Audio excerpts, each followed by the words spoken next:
It's possible. Yeah. So what inspired that? What made you get back into that to decide to make that project? Cause we always have like equipment here, you know. Right. Cause from being in the studios and going to school and learning and all that shit, we always once we got a bit of cash together, we bought a digital audio workstation, a DAW, you know, put Right. on your computer, and a MIDI keyboard, and there you go. You know. But originally, I had like one of the first ever MIDI boxes that had 8 sounds. My friend gave it to me as a joke, and it had that first like 3 drums. It was so funny. It was funny shit. The MP32. That's what it was. The MT32 by Roland, eh? Yeah. But that's That's when cool. you had to use wires and shit and machines. You couldn't just download a pack of sounds, you know? Yeah, it's definitely a different era back then. And I think there's a lot of I talked to a lot of people about how they make music, and there's definitely like a lot more precision I find and consideration ahead of time that goes into music when you have to have those physical limitations and all this setup. Like you have to think it through more ahead of time, and it kind of impacts music in a certain way. Whereas the current vibe, you can more or less just walk into the lab and do whatever the fuck you want and come up with something, and it's got like a different element to like the sound and the music that comes out of it. So it's like a trade-off with the technological access that comes with it. But I think it's cool that like you've just had all this gear the whole way through, and you're just able to be like, because you've had the gear, like, okay, we're gonna just make another project. We're just gonna keep doing this whenever you feel like the time comes to do it. And that's another big Yeah, fucking knowledge nugget, is to have your gear ready. yeah. So 2006, we did that. We did. It was like a mixtape. We were just freestyling, rapping, all like on hot beats or like any beat that you like that people were liking at the time and shit like that. That that's like 2006, and that's with Tokyo Kid. I don't know if you ever heard of Tokyo Kid. I've heard the name, but I have not met Tokyo Kid. Okay, well, either way, he used to go by Unique when he was younger. He used Right, to live around the corner, and his family grew up with my family style, like type of thing, because he was younger.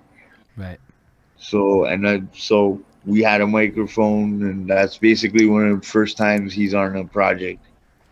Yeah, it's big. So Yeah, were you recording lots of there's a people lot as of well? history in this garage. A lot of hip hop history. So this is the same garage that you're in right now, where like you were doing all that shit. Yeah. Okay, that's pretty fucking cool, actually. Um, so y'all were just recording people that whole time? Like you became like a studio for like the neighborhood or something? No, not for a neighborhood. That's Cali, because Cali's like right across the park, Right. and we would do our own shit. Like we would do it to have it because we were sick of going to pay and going to these places and those places. So we're just gonna do it ourselves because we know how to do it. Right. Yeah. Plus, Right. yeah, and the big studio that we learned at shut down, so we were kind of forced to get a computer and learn how to fuck to use this thing, you know. So that's Step. how that went. And so what happened after And that mixtape came out? so after 2006, we do the Great City mixtape. Wow, it was good, but then people just disbanded, like not disbanded, but like went their own ways. Life happens, and that's it. So then after that, we then I have kids, and I'm not even. I'm a DJ at a strip club, and I'm like, I don't even give a fuck about rapping I mean, you're a DJ because at a strip club, but Blast was there.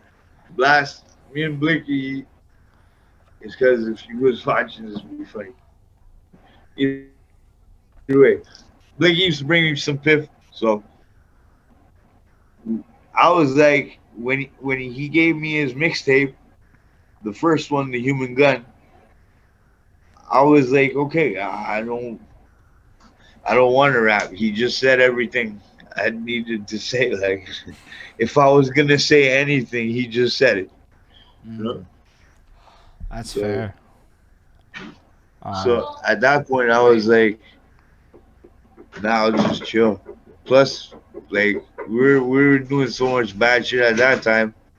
When I was working at the club, it was like whatever. So we didn't need to do that. It was like we had record contracts already, right. basically.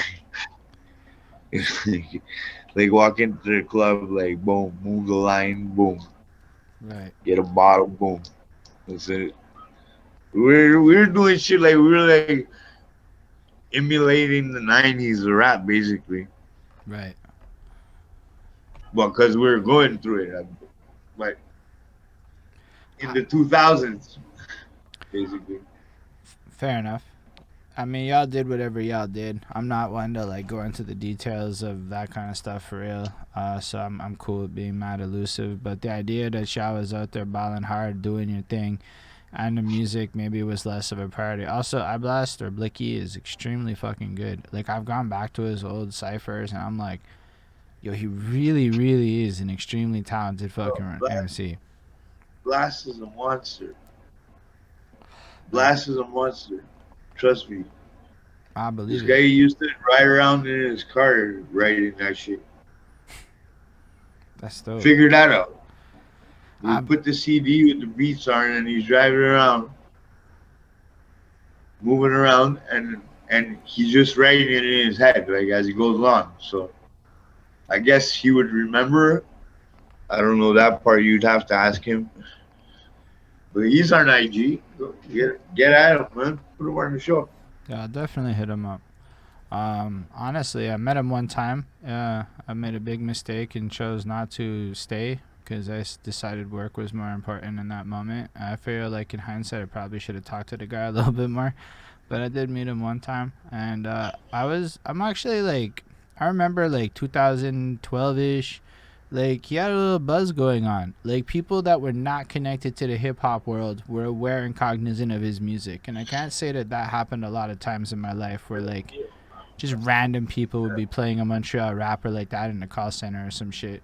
And No, he exactly. had that level of shit, and it was really cool to see play out. And I'm like, Well, first thing I tell people, well, I told people this all the time. I'm the first one to ever play Blast record in a club at all, like any type of club or anything.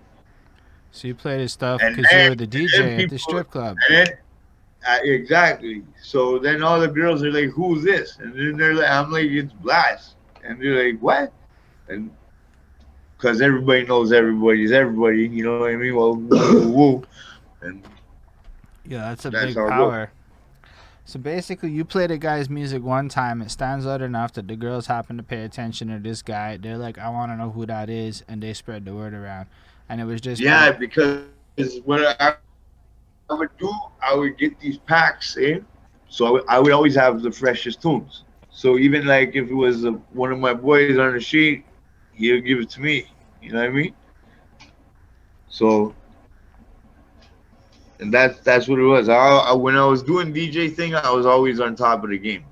Guys didn't have the songs without the fucking noise in it and all that. I had the fresh song. Like it was a pack that was supposed to go to a radio station. You know what I mean? Right. No, but that's So dope. so the girls would always be like, "Yo, Sam's got the songs, blah blah blah blah." And then you said you didn't want to get into it and everything, but that's okay because it's all over now, anyways. Because like my brother served his debt to society, and I was what's it called? Acquitted. Right. Yeah. Well, So whatever you're either comfortable way, talking about, I'm comfortable with. I don't want to be the guy to go there. You know what I mean? no problem. I got nothing to hide, bro. I'm retired. See these Monster Squad shirts? Yeah. They're coming. They're coming for everybody. Nah, fair enough. Like I said, I'm You're gonna be comfortable sick. with whatever you're comfortable with. I just don't want to be that guy that traps people or forces Oh conversations no, into places like it's all that. public information. We were indicted by a bunch of dirty cops. Oh, say a word. That sounds Yeah, fucking you awful. could go look up the story. You could go look up the story. This fucking cop was getting these a couple of these cops. They were getting blowjobs and shit off of strippers Right. and hookers. And when they wanted their man or their pimp gone around from them, there you go. So who knows how that happened, you know? Right. But